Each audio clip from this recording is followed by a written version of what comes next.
Hello again, everybody. This is the week 19 for health part 2 video.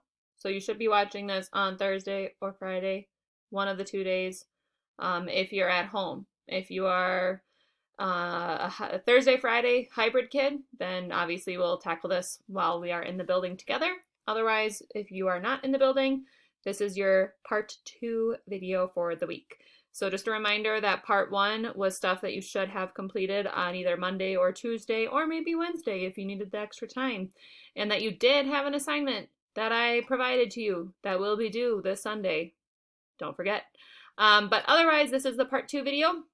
So kind of building off of our conversation from earlier in the week, focusing on our mental and emotional health and, this iceberg concept with us only being able to see so much above the surface, but really the main chunk of who people are and how they process things, think things, feel things, react to things, all of that is going to be a major part of who they are, but it's also below the surface, so we probably don't know that all of that's going on. And so we're going to build off of that conversation, like I said, from earlier in the week, and apply that to our health triangle. So for those of you who thought that we were done with the health triangle, haha, very funny, we're not. Too bad. That's going to be integrated throughout all of our units the entire year. This was from our intro unit. So a reminder, a refresher, catch you up to speed, all of that good jazz. Our health triangle has the 3 components of it.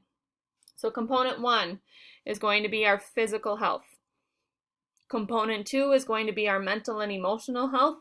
Component 3 is going to be our social health. All 3 parts are equally important for making up who we are. All 3 parts are going to impact and react off of each other. And this ties, one of the 3 parts of the triangle is our mental and emotional health. And that's going to tie into how we react physically, how we respond socially in situations, based on where we're at mentally and emotionally in that current moment. And it really is a moment. One thing could happen and boom, suddenly split change for the good or for the bad. And a lot of us have probably experienced that, whether it's we were having a really awesome, outstanding day, and then one bad thing happened and boom, instant change. Or it happened in the other way, where it was a really awful day and somebody said something or did something really nice for you and it flipped the switch, and all of a sudden things are looking really good and positive again. But either way, that one little chunk is going to impact all of our triangle and how we go about our days. So when we're looking at it with mental and emotional health, hopefully you aren't even having to watch this. You're joining through the Google Meet in class.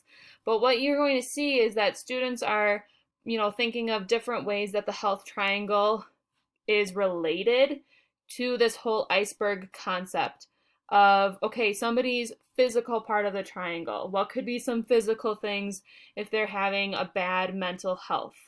Okay, well, if they're doing those things, is that stuff that we can see physically, or is it stuff that we can't see physically? And kind of figuring out what are the things going on with the health triangle, but then take it a step further and, okay, well, where's that going to lie and where's that going to fall with the iceberg?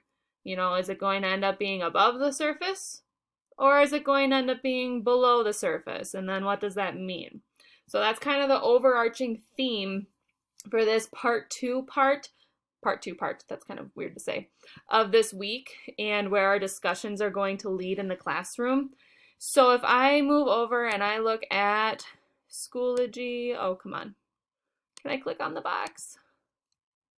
Oh my goodness, can I not click on the box? I got it figured out, don't worry. So if I'm looking in Schoology and I click on this part 2 video, or folder, not video, this is the video, duh. First and foremost, one thing to highlight is that for this assignment, there is a mainstream version and then there is a modified version. If you are a student who falls into this modified option, please make sure that you click on this and not this. Just saying. okay? But either way, you're doing the same stuff. So let me click on the health triangle and iceberg map. This is the assignment, the second assignment for this week, the only assignment for part 2 this week, due this Sunday at midnight in Schoology. So if I'm looking at this worksheet, we can see where the focus lies.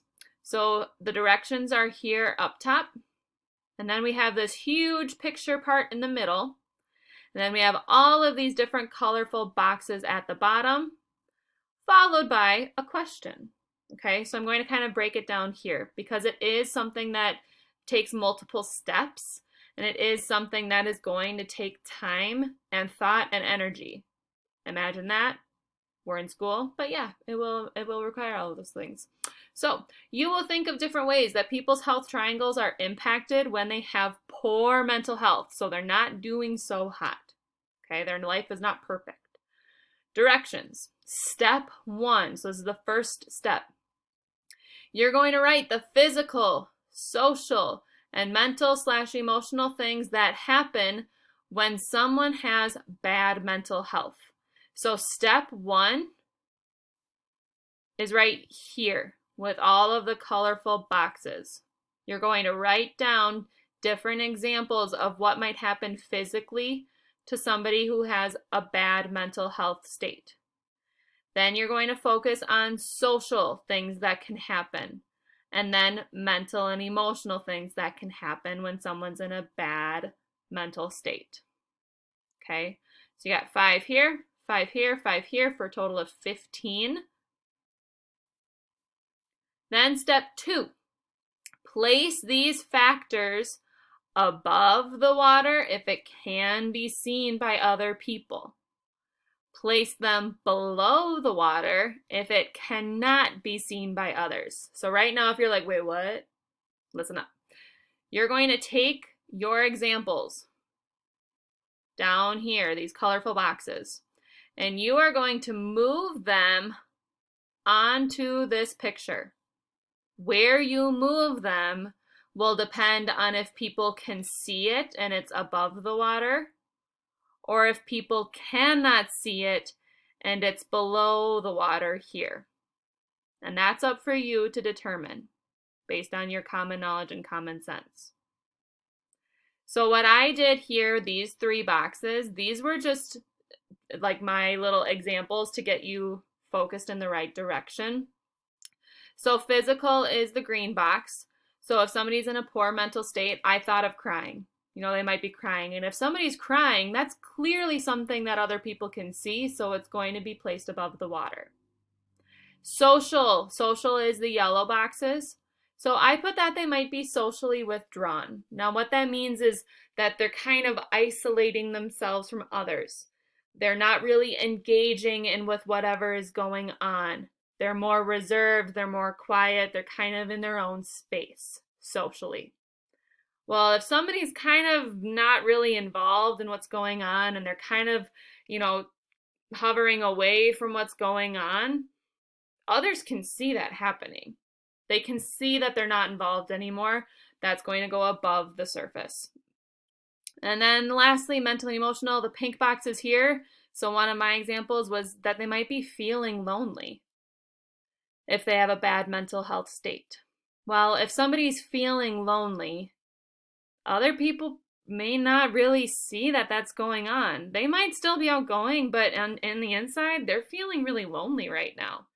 So I put it below the surface of the water on the bottom side of the iceberg. Okay, so that's my step 1 and my step 2. Then step 3, answer the question at the bottom. Whew, you made it through the hard part. Now just answer the simple question to finish it off. So step 3, the question at the bottom. After moving the boxes, so moving all of these around, is there more that we can see or cannot see when other people need our help? So basically, do you have more boxes above the water or below the water? And answer that question, okay? As always, if you have any questions, if you need any help, please let me know. Otherwise, peace.